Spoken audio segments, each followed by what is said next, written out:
Nous nous retrouvons donc pour ce premier focus en direct des Hauts-de-France.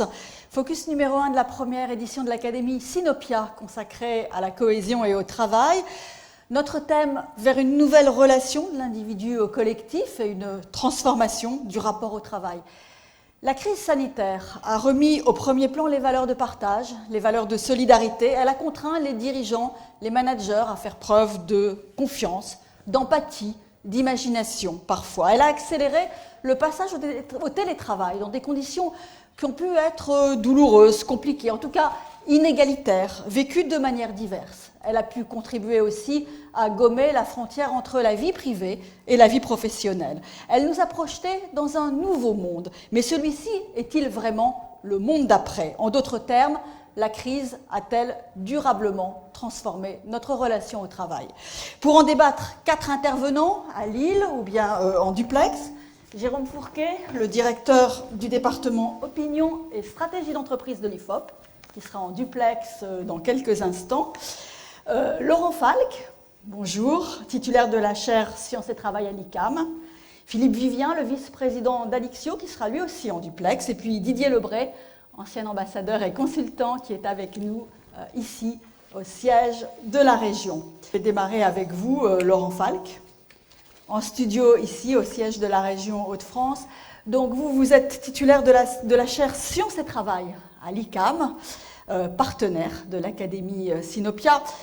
On va aller sur un angle d'analyse un petit peu pointu. Vous avez réalisé pour l'ICAM une enquête vraiment axée sur les managers et leur perception de la crise. 2 enquêtes en fait. En réalité, la dernière en date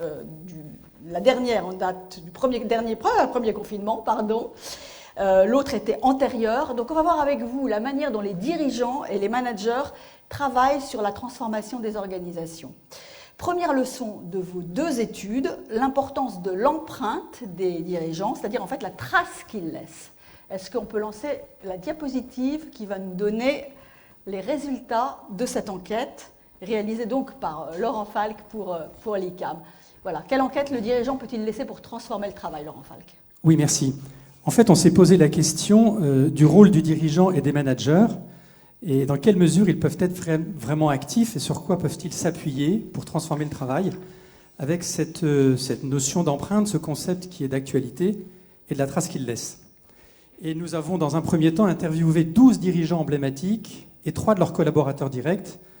Et donc, on peut voir dans la diapositive suivante de quoi illustrer l'empreinte. On va le voir avec 2 dirigeants politiques éminents. Voilà. Je pense que tout le monde va réaliser si on nous envoie la particularité de cette empreinte. Si on nous envoie la diapositive suivante, s'il vous plaît. Voilà. Vous voyez que les collaborateurs de Barack Obama et de Donald Trump ont été assis sur ces canapés. Et en matière d'empreinte, c'est l'empreinte du travail sur les collaborateurs. C'est-à-dire qu'il ne s'agit pas de penser l'empreinte en soi et de dire est-ce que l'un ou l'autre, quelle empreinte laisse-t-il de façon très générale, mais dans la manière dont ils travaillent. Quel impact cela a et quelle trace laisse-t-il sur les collaborateurs ? Donc on voit qu'il y a une question de compétence, notamment sur la politique internationale, on peut voir une différence entre les 2 hommes, et après de manière d'être. Et c'est ça qu'on est allé questionner, parce que les collaborateurs sont impactés par cette manière de faire et ces compétences, et sans doute les délèguent et les reproduisent un peu. Qu'est-ce que vous voyez dans ces deux images, plus concrètement ? Trump, Obama ? Moi, je pense surtout aux collaborateurs qui ont été assis. On ne les voit pas. Ce n'étaient pas les mêmes hommes. Et ils n'ont sans doute pas été impactés de la même façon sur ce que laissait en eux le travail du dirigeant. D'accord. Comment vous extrapolez à partir de cette image cela ? En fait, c'est de distinguer que... Alors, il faudrait plutôt passer sur le monde de l'entreprise, parce que c'est plus le terrain de prédilection. Oui, certes. Donc, si on peut passer à la diapositive... Slide 3. Voilà. En fait, en interviewant ces dirigeants, on a réalisé que le dirigeant, quand il se lève pour travailler, quand on regarde son agenda et quand on le questionne, finalement, il a un axe assez classique qui est de faire en sorte que l'entreprise progresse sur les produits et services. Et d'autre part, certains, depuis quelques décennies, se mettent sur le sens de l'action.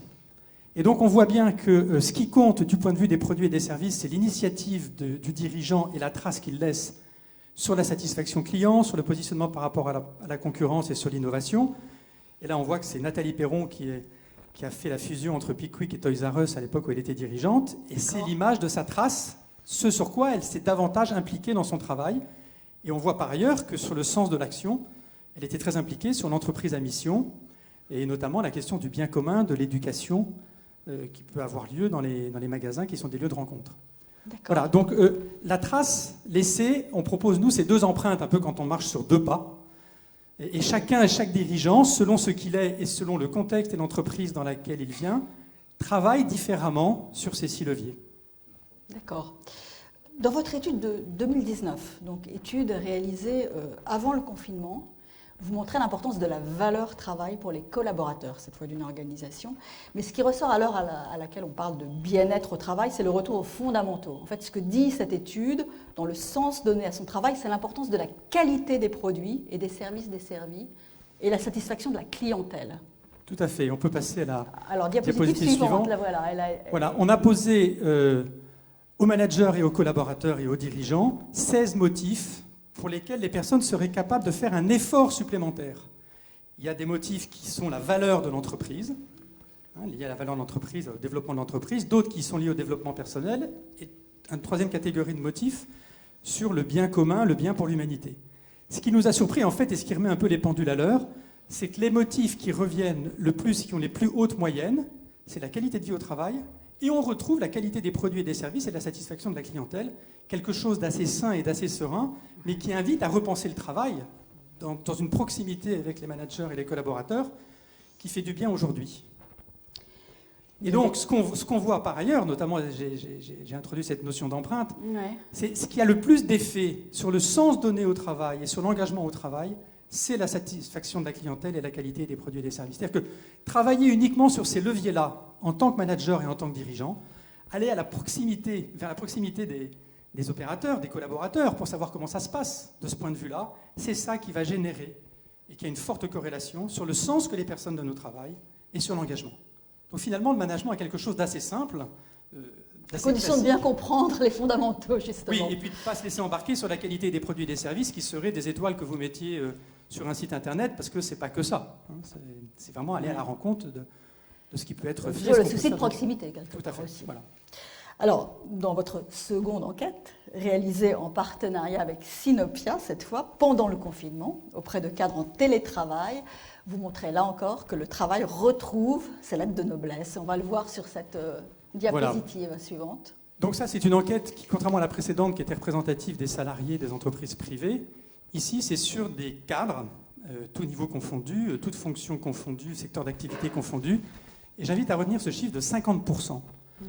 Tout d'abord, l'intérêt pour les relations au travail a changé. Dans le sens donné au travail, on distingue le sens du travail que je fais proprement dit, quand je suis seul et que je produis quelque chose, que ce soit y compris sur des tableurs, et le sens du travail que j'ai grâce aux relations. Et presque 50% des relations au travail ont changé durant ces périodes de confinement, mais à noter que pour la moitié d'entre eux, elles se sont empirées. C'est-à-dire que ça a été un révélateur d'un management où on a vu que les relations se détérioraient davantage. Voilà. Donc elles étaient antérieurement mauvaises. Ça se masquait un peu, mais là c'est devenu un révélateur pour la moitié d'entre elles. C'est-à-dire qu'en fait, en période normale, hors période de crise, vous pouvez être un manager moyen, je peux en tirer cette conclusion, vous pouvez être un manager un peu moyen, ça peut passer, et finalement, en période de crise, ce n'est pas possible. Oui, avant la crise, on peut se débrouiller comme manager. Face à la crise, qui est un événement qui arrive de façon imprévue et qui oblige de s'organiser, les managers se révèlent. Et donc la question de la présence, et de la relation avec les collaborateurs, et ce qu'ils permettent entre les équipes, est devenu là un vrai révélateur. La deuxième chose, c'est qu'on leur a demandé, après cette crise, donc après le premier confinement, à votre avis, est-ce que le sens du travail sera un vrai sujet dans les entreprises ? Oui, disent les cadres, à 54%. Est-ce que vous êtes prêts à proposer des modifications ? Oui, à 51%. Alors on va refaire une enquête là, en janvier avec le même panel pour savoir ce qu'il en est, mais on imagine qu'on n'est pas forcément au rendez-vous avec cette deuxième vague. On n'est pas forcément au rendez-vous. Vous voulez dire les managers ne sont pas au rendez-vous des demandes des cadres et de cette envie de changement ? Mais en fait, c'est compliqué. C'est qu'à l'époque, on ne savait pas ce qui allait se produire entre une deuxième, voire une troisième vague. Ouais. Et du coup, dire en fin avril, on va aborder le sens du travail, c'est comme s'il y avait un monde d'après. Or, on n'est pas dans ce fameux monde d'après. Il y a un glissement avec une vraie incertitude. Et donc, ce n'est pas du tout certain que le sens du travail ait été abordé comme il l'espérait. Et que les propositions qui ont été faites, est-ce que vraiment elles sont opérationnelles alors qu'on est encore dans un entre-deux ? Alors on va voir sur notre diapositive suivante justement que face à cette volonté de transformation des organisations, il y a un vrai doute de la part des cadres sur la volonté réelle de leur direction de faire évoluer les pratiques de management. On découvre avec ce résultat qu'en fait la confiance n'est pas gagnée du point de vue des pratiques de management. Celles qui sont revendiquées et qu'on a vues précédemment, vont-elles pouvoir se mettre en œuvre? On voit que 59% des dirigeants disent oui et 24% d'entre eux vont dire non. Par contre, les cadres, donc entre deux, il y a les cadres supérieurs, mais les cadres qui sont davantage proches du terrain, disent à part égale oui, mais aussi non.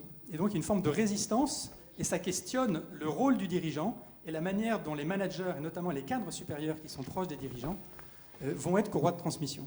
Il y a une dissociation entre peut-être l'image que les dirigeants ont d'eux-mêmes et de leur propre capacité à faire évoluer les choses et celle dont les strates intermédiaires, inférieures ont de leurs dirigeants.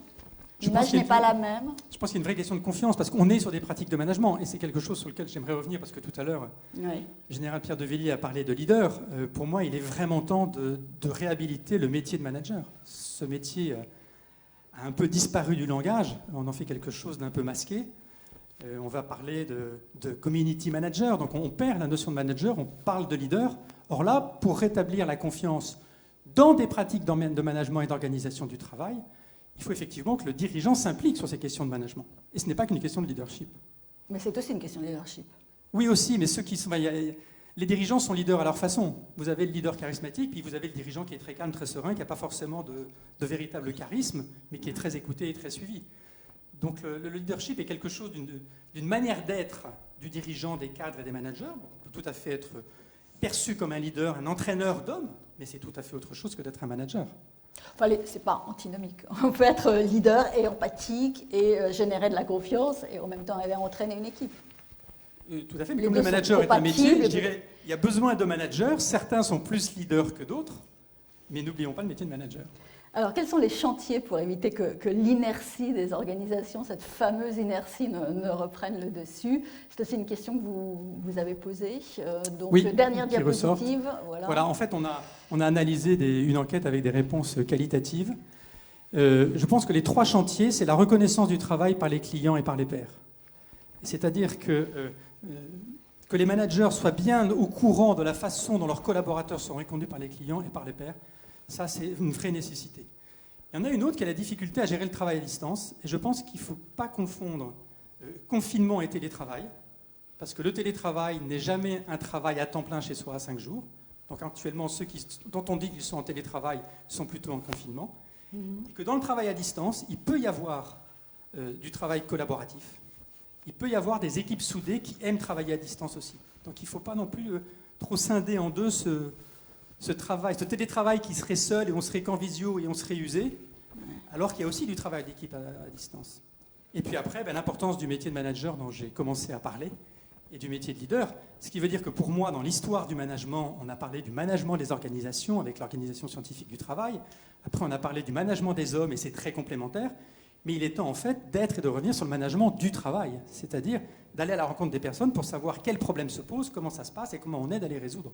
Voilà. Et là, il y a une vraie problématique de décision et de discernement qui sera pour moi l'activité de demain du manager et des collaborateurs. Est-ce que de votre point de vue, il y aura une différence dans le mode de management, dans la manière dont le management va s'articuler et se définir entre l'avant et l'après Covid-19 ? Oui, je pense qu'il y a ceux qui ont compris qu'un travail collectif, c'est-à-dire on se coordonne pour travailler ensemble, ça ils l'ont compris et on l'a compris davantage avec le télétravail et le confinement. Et après, il y a ceux qui ont compris que ce qui compte, c'est un collectif de travail. C'est-à-dire qu'il y ait une ambiance d'équipe et une manière d'être et un repérage des compétences qui permet d'avoir des collaborateurs qui s'entraident et qui se soutiennent naturellement. Et cette distinction travail collectif et collectif de travail me paraît être une distinction à avoir lorsqu'on est manager. Merci beaucoup, merci Laurent Falck. Je signale que vous avez publié entre juin et octobre, pour ceux qui aimeraient aller plus loin dans votre réflexion, et avec vous, Bâtisseurs de sens et apprendre à choisir 2 ouvrages sur ces questions. Merci beaucoup. Merci. Nous avons Philippe Vivien, vice-président d'Alixio, en duplex, avec nous. Donc Alixio, conseil en stratégie sociale. Philippe Vivien, bonjour. Est-ce que vous m'entendez ? Bon, 5 sur 5, tout va bien. Formidable. Donc, vous êtes vice-président d'Alixio, vous conseillez des sociétés importantes comme Danone, par exemple. Vous avez également des expériences personnelles, opérationnelles très fortes en tant qu'ancien DRH de Framatome à l'époque, Areva aujourd'hui. Absolument. Est-ce que la pandémie, de votre point de vue, pose la question de la transformation des organisations de manière différente ?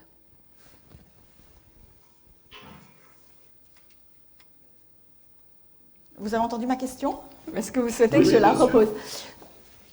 Donc, simplement, oui, la pandémie transforme les organisations comme probablement elle n'avait pas été transformée depuis plusieurs décennies, avec vraiment une accélération et un point particulier, c'est qu'elle a touché tous les métiers, toutes les catégories de personnel. Vous venez de le dire, depuis les dirigeants, depuis les managers, jusqu'à la totalité des salariés. Donc, je crois qu'il y a eu vraiment deux grands impacts en termes de transformation. La première, c'est vraiment le lien entre ceux qui restaient sur le lieu de travail, quel qu'il soit dans un atelier, qu'il soit dans un supermarché, versus ceux qui étaient chez eux, qui étaient en télétravail. Et ça a été un élément extrêmement différenciant par rapport à la situation précédente. Et puis, le deuxième élément qui a été vraiment transformé, au-delà des façons de travailler, ça a été tout ce qui a trait véritablement aux relations interpersonnelles. Ça a déjà été dit tout à l'heure, mais la relation interpersonnelle en deux dimensions n'a rien à voir avec la relation physique qui peut être celle que l'on connaît habituellement. Et il y a eu à la fois des éléments d'éloignement. Moi, j'ai été frappé, on l'a vécu ces dernières semaines, par à la fois l'éloignement du fait du télétravail de salariés qui travaillaient, de collaborateurs ou d'équipes qui travaillaient au même étage que le mien, et en même temps un immense rapprochement avec nos équipes qui étaient finalement en province ou qui étaient à l'étranger et qu'on retrouvait exactement de la même façon. Il n'y avait plus d'écart de kilomètres, il y avait une unité de lieu alors que les lieux étaient totalement dispersés. Et ça a créé, là ça a été un des éléments positifs, ça a créé une proximité qu'il ne faudra surtout pas perdre après le confinement. Ça, je crois que c'est vraiment un élément tout à fait important.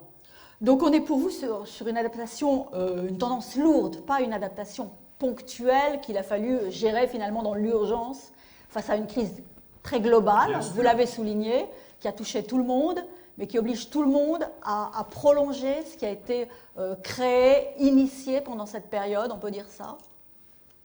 Oui, alors après il faut prendre comme toujours les choses avec beaucoup de recul et toujours une once d'autocritique. La question de la généralisation du télétravail, j'ai envie de la poser à travers la question de l'hybridation du travail.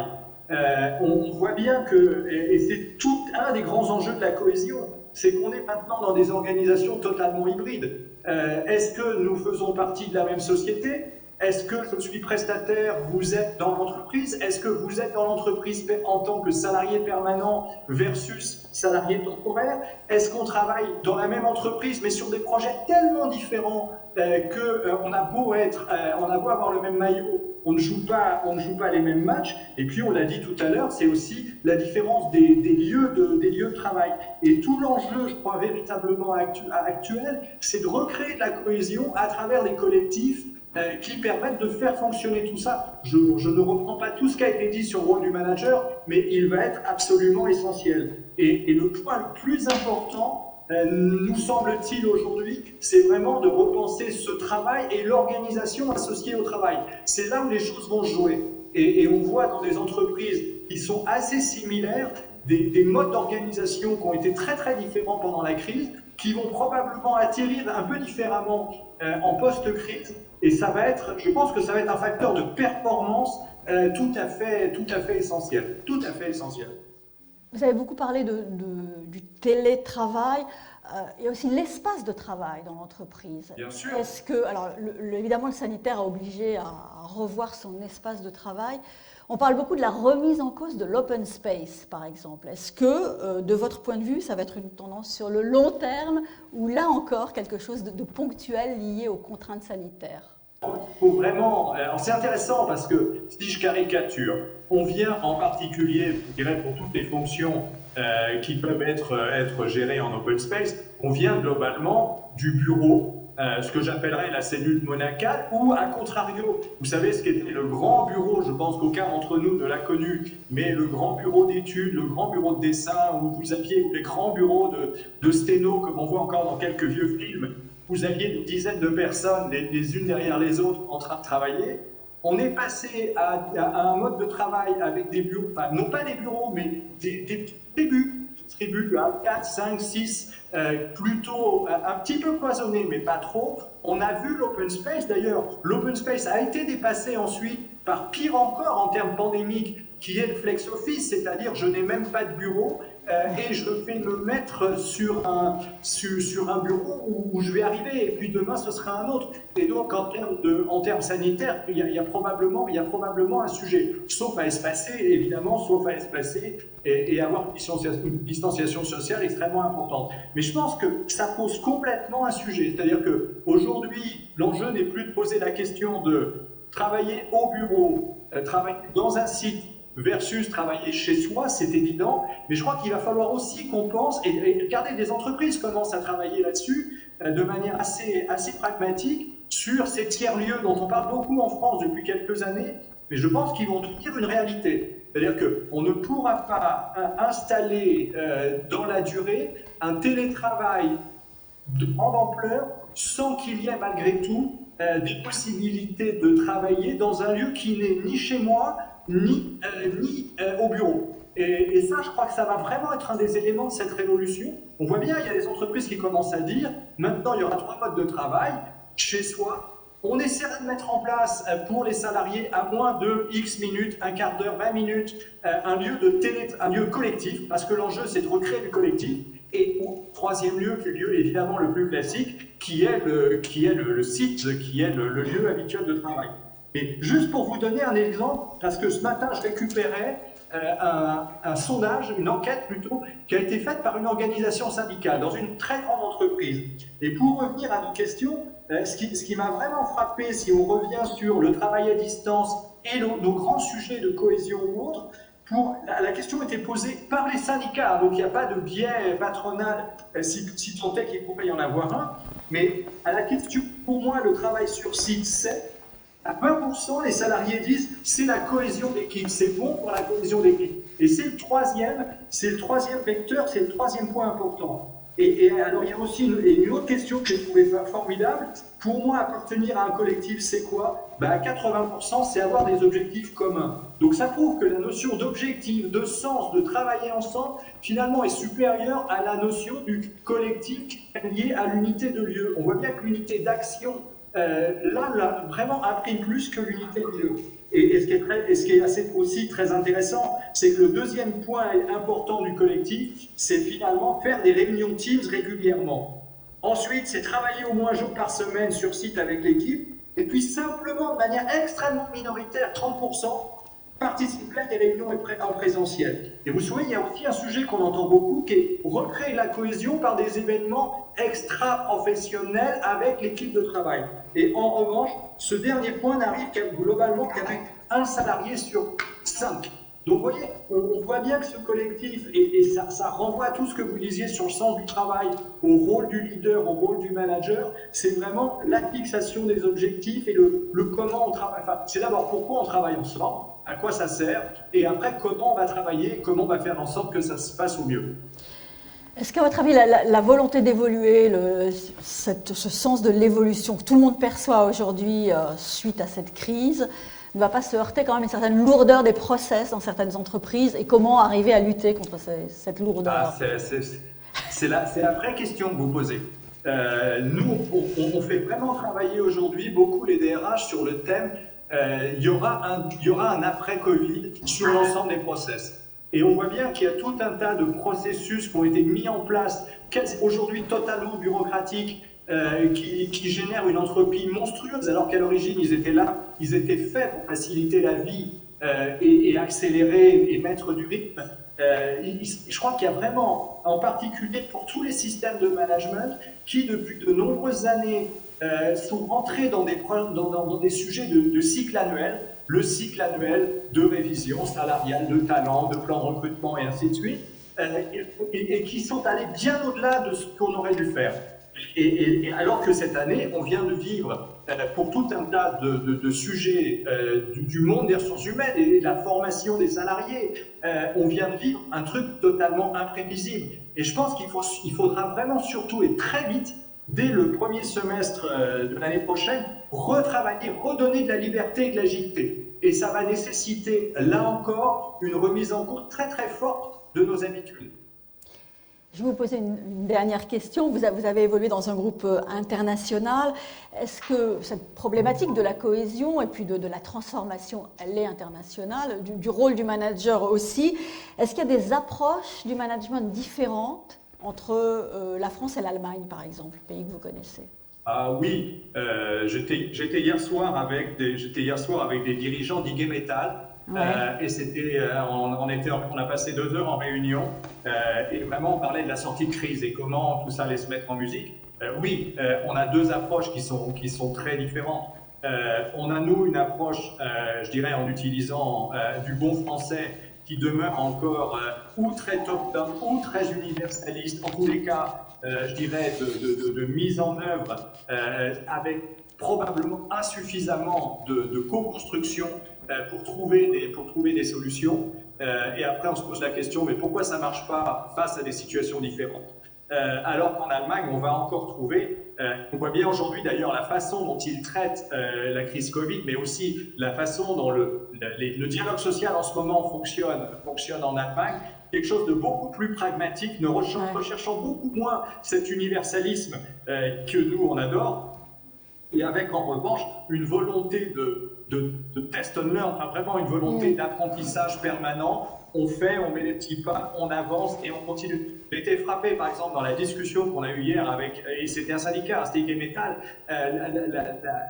j'étais vraiment frappé par le fait qu'en particulier pour l'industrie, alors c'est le grand syndicat industriel, mais ils ne sont absolument pas dans le pessimisme qui est le nôtre. Alors qu'ils ont été extrêmement touchés par l'arrêt des exportations, ils sont déjà en train de se repositionner en disant évidemment l'automobile ne sera plus ce qu'il est, évidemment, et donc il faut qu'on modifie tout ça. Et ce qui me paraît très fort en ce moment chez eux, au-delà des aides, parce qu'ils ont mis en place les mêmes systèmes d'aides que chez nous, il ne faut pas se tromper, c'est véritablement, ils sont déjà partis dans les nouvelles formations, les nouvelles compétences, les nouveaux outils. Et je pense que le risque aujourd'hui pour notre pays, c'est d'être presque uniquement dans une sorte de sortie de crise. On devient plus maigre, on fait en sorte de pouvoir sortir de la crise quand eux sont déjà en train de penser à quels sont les prochains matchs qu'on va jouer. Et ça, je crois qu'il faut pas qu'on perde ce point du tout de vue. Et ça, c'est la réussite de la cogestion à l'allemande, vous diriez? Je ne sais pas. C'en est la conséquence. Je ne sais pas si c'est la cogestion qui veut cela, c'est la responsabilisation de l'ensemble des acteurs. Parce que pour avoir aussi fait du dialogue social en Allemagne, je vous assure que ce n'est pas plus facile qu'en France. Il ne faut pas avoir une vision idyllique de cela. Mais il y a systématiquement une responsabilisation qui nous oblige finalement. Ok. Et je pense qu'effectivement, les deux sont extrêmement liés. À la fin, il faut qu'on trouve une solution et on ne peut pas être en opposition. Parce que pour mettre en place les choses, il faut qu'au final, on arrive à un compromis, un consensus, un accord systématique. Et ça, c'est la grande différence. Merci beaucoup. Merci Philippe Vivien. Vous avez vous-même vécu, alors je vous présente quand même, vous êtes ancien ambassadeur, vous êtes consultant aujourd'hui. En tant qu'ancien ambassadeur, dans ces fonctions d'ambassadeur, vous avez vécu régulièrement des situations de crise, et notamment à Haïti. Vous étiez ambassadeur de France au moment du tremblement de terre. Vous avez aussi dirigé le centre de crise du Quai d'Orsay. Quand on est en crise, qu'est-ce qui change dans la relation entre l'individu et le collectif? C'est un moment de vérité. La crise, c'est le moment où, en fait, on apprend à se connaître. Ouais. Et vous pouvez avoir des gens qui sont extraordinaires dans la routine et qui seront de piètres gestionnaires de crise. C'est juste qu'ils n'ont pas les les qualités nécessaires pour ce type de défi. Et ce qu'il faut avoir en tête, c'est que dans la gestion de crise, l'essentiel, c'est la confiance. Ça a été dit tout à l'heure avec le général de Villiers. La confiance, pourquoi ? Parce que chaque mot, chaque parole, chaque décision va compter. Donc vous êtes à un moment une espèce d'aimant qui va donner le nord. Et donc, ça ne veut pas dire que vous n'avez pas droit à l'erreur, mais ça veut dire que si vous affirmez des choses, les gens vont vous suivre, mais ils ne vous suivront pas deux fois si vous l'avez dit avec beaucoup d'autorité et d'aplomb et qu'il s'avère que ça n'était pas exactement ça. Et la deuxième chose, une fois que vous avez instauré la confiance, c'est de savoir vous entourer. Les équipes de gestion de crise ne sont pas forcément celles que vous aviez au départ dans un organigramme classique.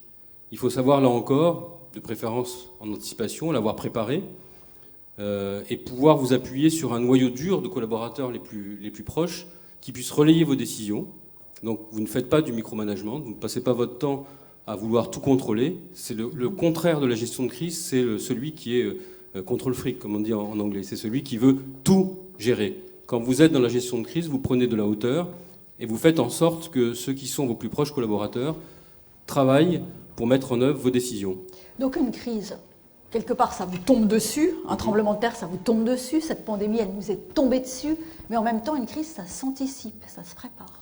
Ça s'anticipe, ça se prépare. Il faut que vous ayez, une fois encore, déterminé les bons profils pour les bons endroits. Il faut, si possible aussi, avoir fait un peu de répétition. Ça se pratique. Mais il y aura toujours des imprévus dans la crise. Donc la première des qualités du gestionnaire de crise, c'est sa capacité à s'adapter.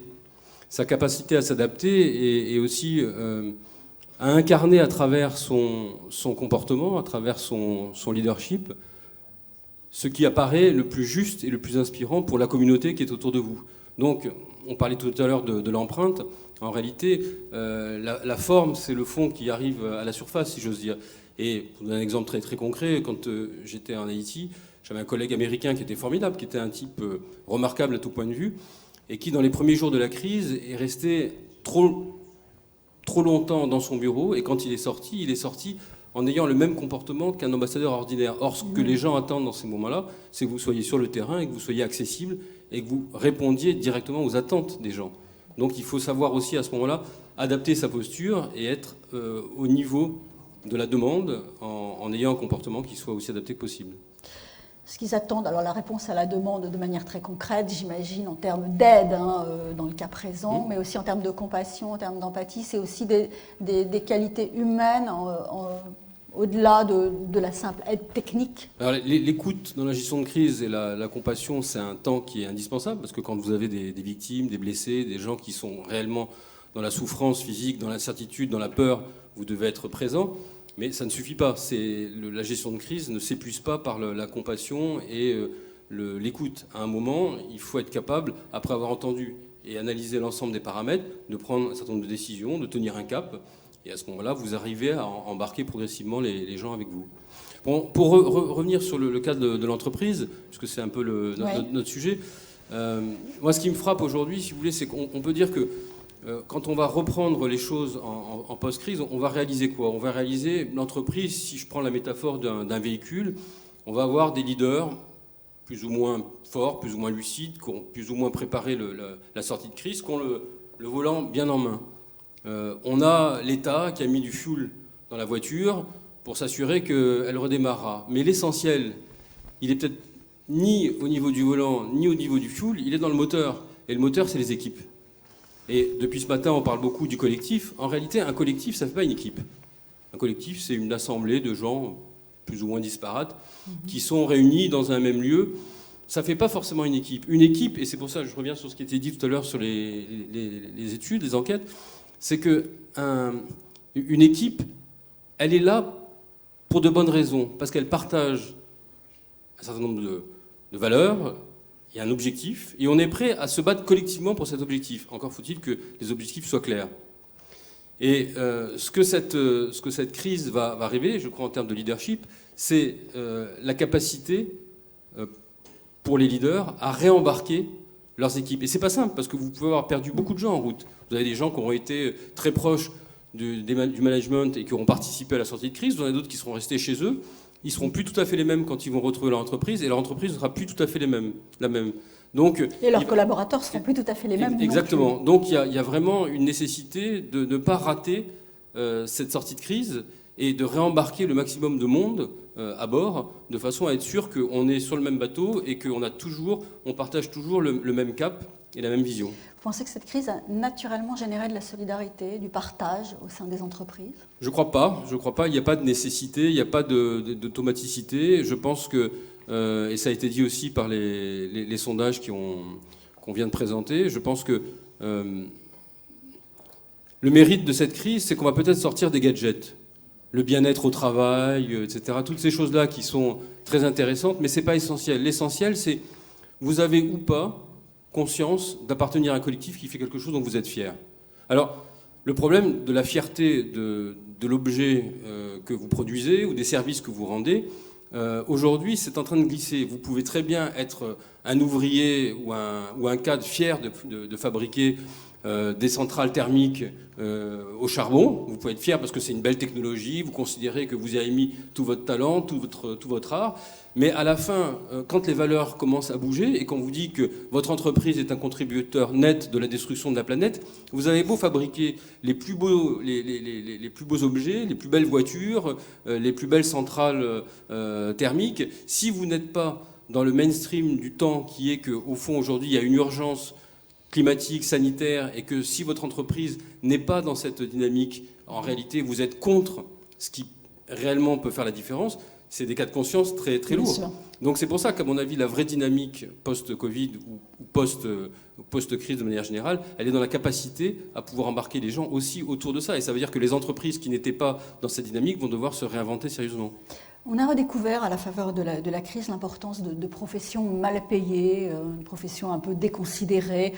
Est-ce qu'à votre avis, ça va avoir un impact sur le long terme ? Est-ce qu'elle va être reconsidérée ? Et en termes de relations sociales, est-ce que ça peut changer les choses ? Je pense que de la même façon que les applaudissements tous les soirs ont sans doute fait du bien au personnel soignant qui sont dépensés sans compter, mais je pense qu'ils l'ont fait parce que de toute façon, ils savent pourquoi ils sont là. Et c'est dans leur ADN d'être au service des autres, donc ils n'ont pas besoin d'applaudissements. C'est un supplément d'âme, et je pense que ça leur a fait du bien.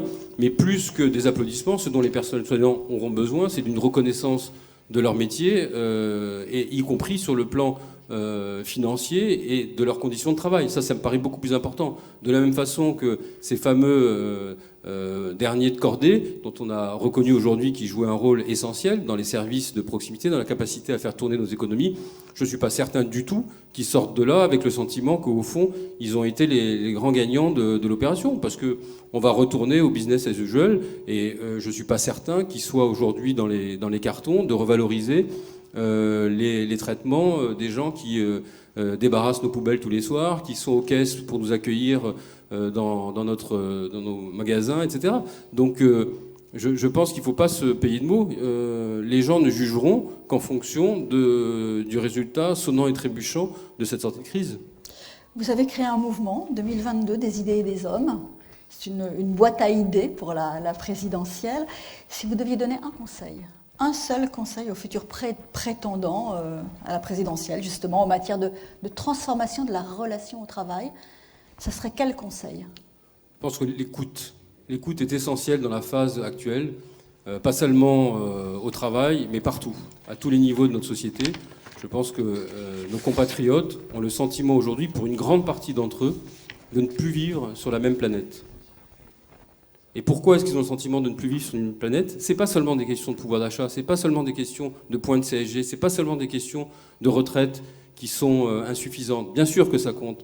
Mais quand vous creusez un petit peu les sujets, que vous allez au fond des choses, quand vous prenez le temps, par exemple, de lire les doléances qui ont été produites pendant le grand débat national et qui, à ce jour, n'ont toujours pas été mises en ligne par le gouvernement, quand vous prenez le temps d'écouter la parole des gens, vous vous apercevez que ce dont ils ont le plus besoin, c'est d'écoute et de reconnaissance de ce que ce ne sont pas que des demandeurs, ce ne sont pas que des estomacs sur pattes, ce ne sont pas que des consommateurs, ce sont des gens qui pensent avoir une valeur aussi pour orienter nos choix, pour dire leur vision de la société. Et vous avez une grande partie de nos compatriotes, notamment ceux qui vivent dans ces fameux déserts français, dans nos périphéries, Dans la ruralité, ça fait quand même plus de 20 millions de personnes. Ces gens-là, ils ont le sentiment qu'on les a un peu passés par perte et profit. Et ils aimeraient bien rappeler qu'ils ont aussi une certaine vision du bonheur, du monde, des rapports humains, de ce que c'est que de vivre en société, de ce qui rend heureux, de ce qui rend malheureux. Et je pense que c'est essentiel aujourd'hui d'avoir une écoute, pas seulement bienveillante, mais attentive. Merci Didier Lebray. Jérôme Fourquet, on va vous écouter. On ne vous aura pas à l'image, malheureusement. On appuie notre discussion l'IFOP a réalisé une étude commandée par Sinopia, que je vais vous demander de commenter. Et donc, à l'image, on va avoir 3 diapositives. Elle a été réalisée auprès de 951 salariés représentatifs de la société française, donc du 9 au 16 novembre dernier. Vous les interrogez sur le lien avec leur organisation depuis le début de la crise sanitaire. Et finalement, ce qui surprend, c'est une relative stabilité pour 76% d'entre eux. Donc on va voir cette première diapositive et je vais vous demander de la commenter oralement. Donc 76%, le lien à l'organisation n'a rien changé.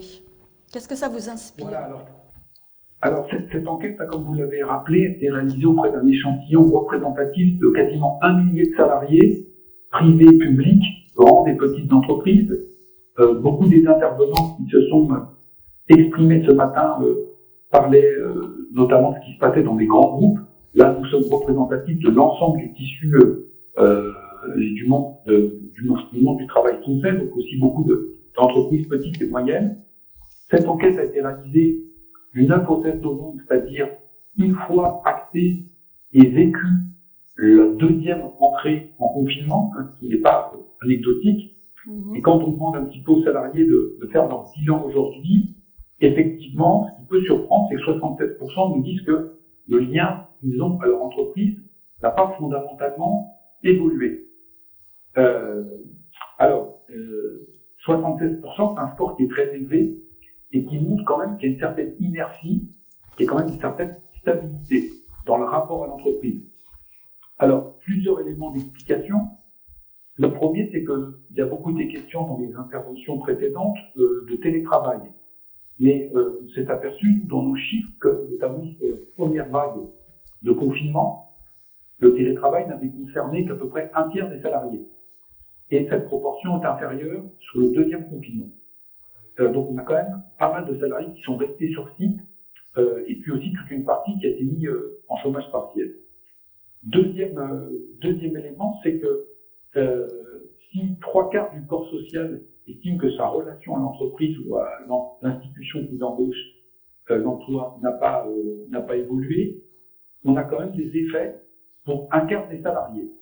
Et c'est là que les choses se compliquent, et c'est un peu en résonance avec ce qui a été dit précédemment, c'est-à-dire que vous avez exactement la même proportion de ceux qui nous disent qu'ils ont un sentiment ou un lien qui est renforcé à l'issue de cette épreuve, que de personnes qui disent qu'au contraire, ce lien est distendu. Donc ce confinement est vécu, et cette épreuve a été vécue de manière très différente selon les salariés, selon les publics, à la fois en termes de niveau statutaire, en termes de branche d'activité, mais aussi, par exemple, on le voit en termes de tranche d'âge. On s'aperçoit par exemple que le lien à l'entreprise a été renforcé davantage chez les moins de 40 ans, de 17% d'entre eux, que chez les 40 ans et plus, qui sont que 9% sont dire que le lien s'était renforcé.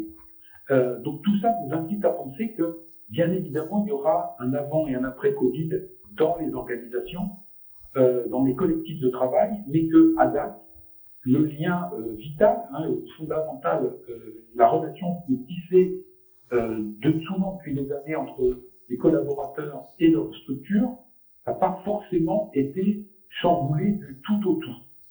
De la même manière, il y a un certain statu quo lorsqu'il est question du sens du travail ou de l'intérêt pour celui-ci. C'est la deuxième diapositive que je vais vous demander de commenter. 61% des personnes interrogées, statu quo. Alors, voilà. Ni plus ni moins de sens et d'intérêt à leur travail. Voilà. Donc on a beaucoup parlé de la reconnaissance accordée à certains métiers, du sens nouveau qui avait été éprouvé dans l'épreuve. Or, quand on regarde, j'allais dire, un petit peu à plat, les choses sont un peu moins spectaculaires que ce que certains auraient voulu dire ou penser. 6 salariés sur 10 nous disent qu'ils y trouvent pas plus ni moins leur leur compte ou le sens que par le passé. Donc là encore, ça plaide pour une certaine forme de stabilité dans le rapport au collectif de travail. Je rappelle aussi quand même qu'on a plus d'un quart des salariés qui travaillent dans des administrations, des entreprises publiques, où là la stabilité a quand même été plutôt la règle. Une fois qu'on a dit ça, on peut se rassurer en disant que 60% disent que tout ça n'a pas évolué fondamentalement. On a quand même là aussi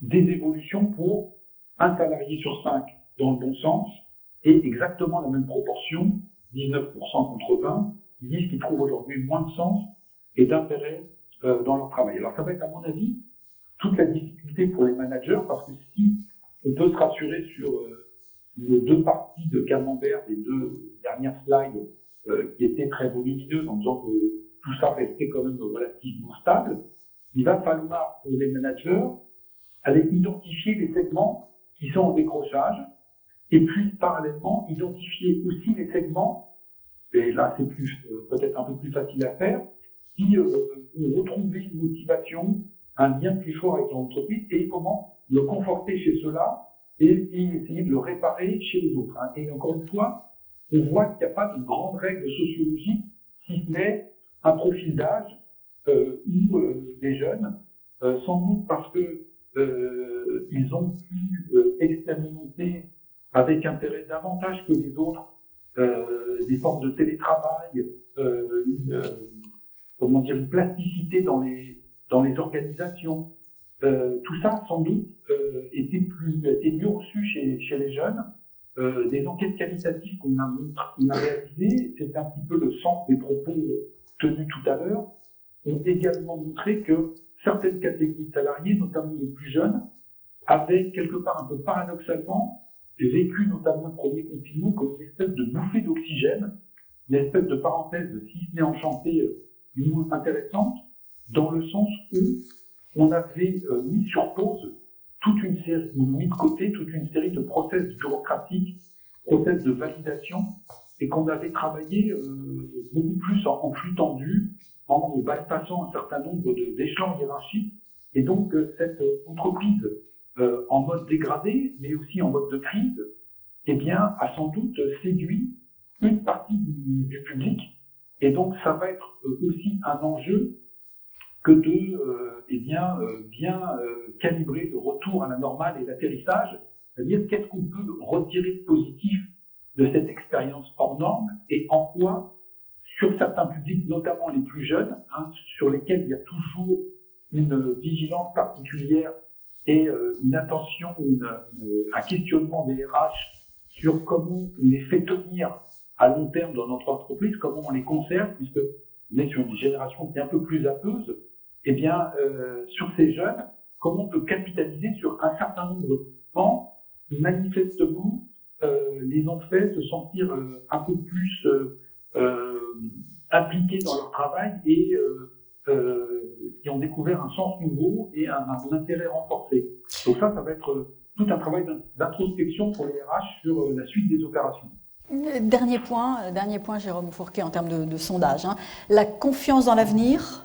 On évolue, on a le sentiment d'évoluer tous dans un contexte extrêmement anxiogène, mais une légère majorité des Français que vous avez interrogés, 53%, a plutôt confiance. Comment est-ce que vous expliquez ça, eu égard à l'angoisse collective, notamment en termes d'emploi?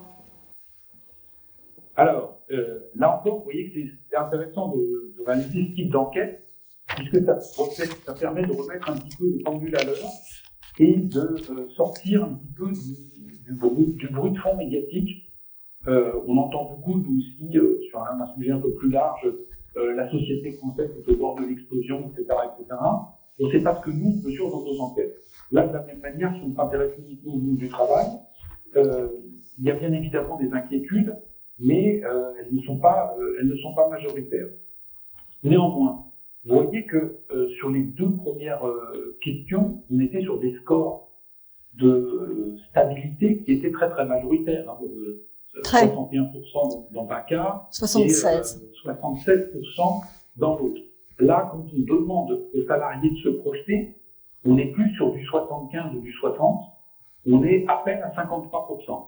Donc, il s'est passé quelque chose et nous sommes quelque part un petit peu dans ce que Clausewitz appelait le brouillard de la guerre, hein, c'est-à-dire qu'il y a une incertitude et on ne sait pas exactement où l'on va, avec une incertitude qui était déjà, il ne faut pas se donner la face, préexistante, c'est-à-dire que les plans sociaux, les licenciements économiques, tout ça existait déjà avant le Covid.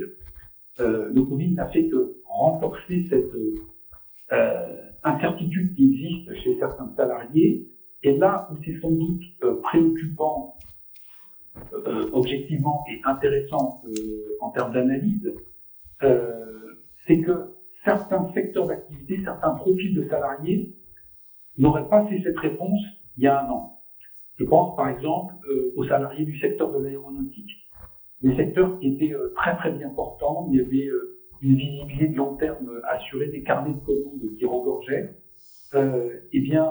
Aujourd'hui, la situation a changé du tout au tout. Donc il y avait une incertitude qui était préexistante de manière latente de toute une partie de la population, et notamment dans les catégories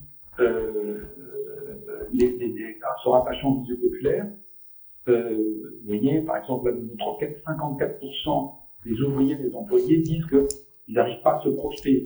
Ce n'est que le cas de 41% des cadres et des professions intellectuelles. Donc, il y a toujours ce distinguo. Mais même chez nos cadres, les professions intellectuelles, on est aujourd'hui à 41% qui sont dans l'expectative. Alors, ils ont en tête qu'on est dans un État, une société où les pouvoirs publics ont sorti le carnet de chèques avec un État social très très protecteur.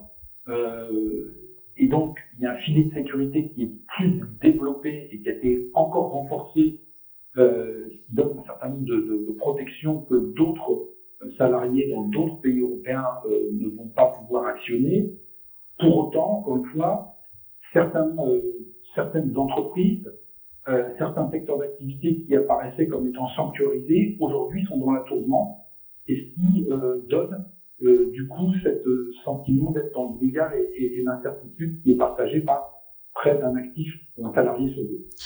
Ok, merci Jérôme Fourquet pour ce commentaire de cette enquête. Vous êtes sondeur, vous êtes un analyste de l'opinion, mais au-delà de l'enquête, je voudrais avoir le regard du géographe et aussi de l'auteur de l'Archipel français sur les conséquences de la crise en matière de cohésion d'une manière plus large. Dans l'Archipel français, vous avez décrit une société hyper fragmentée, une nation divisée, une nation méfiante. Au regard de ce constat, quel est pour vous aujourd'hui l'impact de la pandémie? Est-ce que partager une telle épreuve, est-ce que ça peut faire sens? Est-ce que ça peut nous amener à faire bloc aussi en tant que nation, ou est-ce que c'est l'inverse? Alors, on aurait pu penser que le Covid aurait été un antidote à l'archipélisation. En tout cas, on en avait un certain nombre de symptômes, de signaux au début du premier confinement. Vous avez rappelé tout à l'heure les applaudissements au balcon en hommage aux soignants, personnels soignants. Bon, on avait de très nombreux exemples de chaînes de solidarité qui s'étaient organisées dans de très nombreux quartiers et villages pour apporter des courses, de l'alimentation à des personnes isolées, etc., etc. Bon, et puis on a eu d'autres manifestations ensuite derrière de formes d'individualisme. Et donc au bilan, je serais tenté de dire que cette crise du Covid, en fait, a plutôt comme effet, alors pas forcément d'accélérer, de croître les fractures, mais de les mettre sous le projecteur encore davantage. Elles étaient déjà là et on les voit encore un peu plus.